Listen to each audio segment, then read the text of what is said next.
আসসালামু আলাইকুম রহমতুল্লাহি ওবরাকাতুহ। আলহামদুলিল্লাহ ওসসালাতু ওয়াসসালামু আলা রাসূলিল্লাহ ওয়া আলা আলিহি ওয়া আসহাবিহি ওয়া মান ওয়ালা, আম্মা বাদ।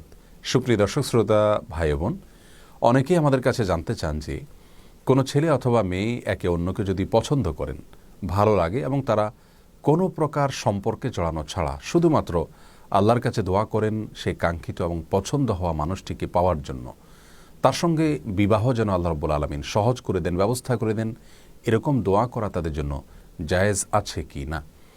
এই প্রশ্নের উত্তরে আমরা সহিহ মুসলিমের একটি হাদিস উল্লেখ করতে পারি, যেখানে প্রিয় নবী সাল্লাল্লাহু আলাইহি সাল্লাম ইরশাদ করেছেন, লা ইয়াজালু ইউস্তাজাবু লিল আবদ মা লাম ইয়াদউ বিইসমিন আও কাতিআতি রাহমিন মা লাম ইস্তাজিল। অর্থাৎ বান্দার দোয়া আল্লাহ রাব্বুল আলামিন ততক্ষণ পর্যন্ত কবুল করতে থাকেন যতক্ষণ না সে কোনো পাপের কাজের জন্য দোয়া না করে এবং আত্মীয়তার সম্পর্ক ছিন্ন করার জন্য দোয়া না করে এবং তাড়াহুড়ো না করে।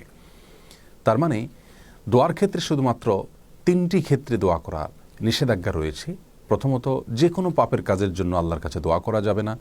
দ্বিতীয়ত, আত্মীয়তার সম্পর্ক ছিন্ন করার জন্য আল্লাহর কাছে দোয়া এবং প্রার্থনা করা যাবে না। এবং তৃতীয়ত, দোয়ার ক্ষেত্রে তাড়াহুড়ো করা যাবে না। এই তিনটি ছাড়া যে কোনো দোয়া আল্লাহর কাছে পেশ করা যেতে পারে। এ হাদিসের আলোকে আমরা বলতে পারি যে সুনির্দিষ্ট করে কাউকে জীবনসঙ্গী হিসাবে পাওয়ার জন্য আল্লাহ রাব্বুল আলামিনের কাছে দোয়া করাতে ইসলামী শরিয়ার দৃষ্টিকোণ থেকে মৌলিকভাবে কোনো বাধা নেই, এভাবে দোয়া করা যেতে পারে।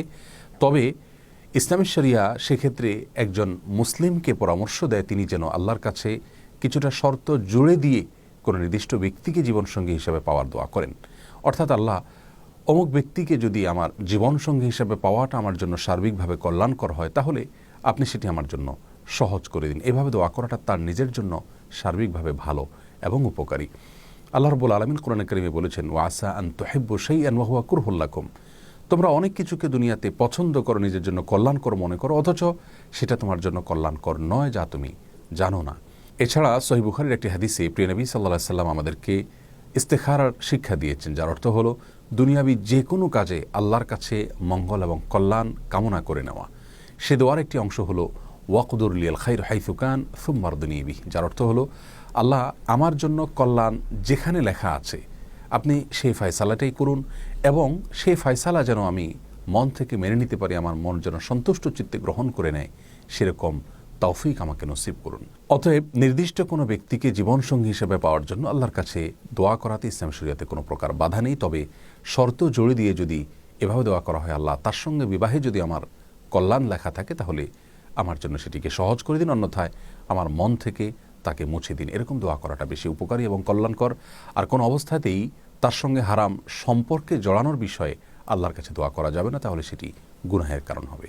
আল্লাহ তাআলা সব ক্ষেত্রে আমাদেরকে তার সমস্ত নির্দেশগুলোকে মেনে চলার তৌফিক দান করুন। আসসালামু আলাইকুম রহমতুল্লাহ ওয়া বারাকাতুহু।